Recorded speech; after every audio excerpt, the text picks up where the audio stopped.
الذين يدنسون المصحف الكريم كتاب الله فجر غادرون. But hatred for the West is not limited to the Islamic world. Radical Islam has for years been spreading its ideology in the West. This jihad rally is taking place on the streets of London. The infiltration of radical Islam is so deep, it's shocking.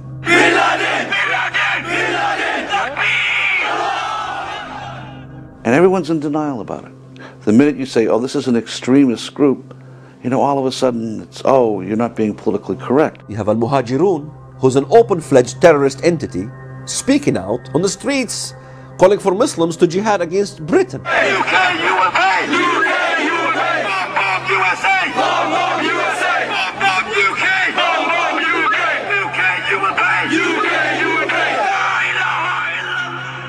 We've been infiltrated by people who want the Quran to replace our constitution. أنا رحت سنة 95 لقيت خطب بتقول إن هم منطلقين للبيت الأبيض خلاص من المساجد، من بعض المساجد.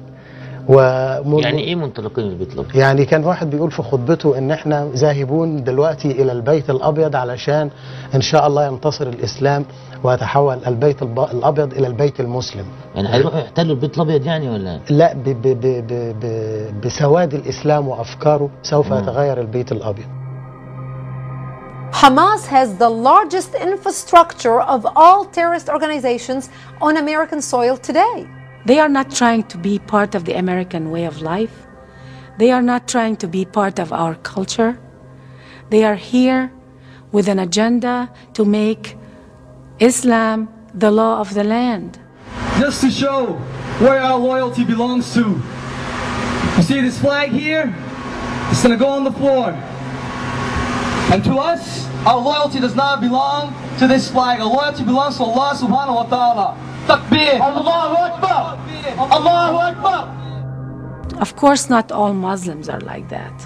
But we've been infiltrated with this kind of agenda.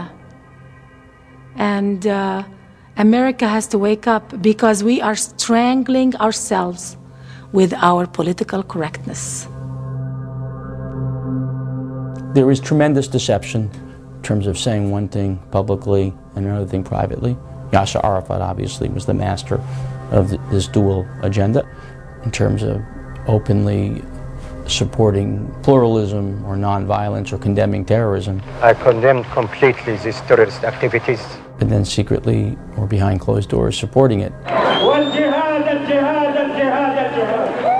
Sometimes you would find a Muslim who appears to be moderate. We were the first, as you may remember, post-September the 11th, who said that the actions of flying planes full of innocent civilians into buildings is not legitimate. But in his deeds, he's not as moderate as he is.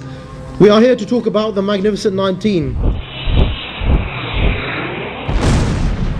Those who 2 years ago today split the world into two camps, into the camp of Islam and the camp of non-Islam or kufr. Those who revived the obligation of jihad worldwide. The Magnificent 19, they were praising the hijackers, celebrating the attacks on New York.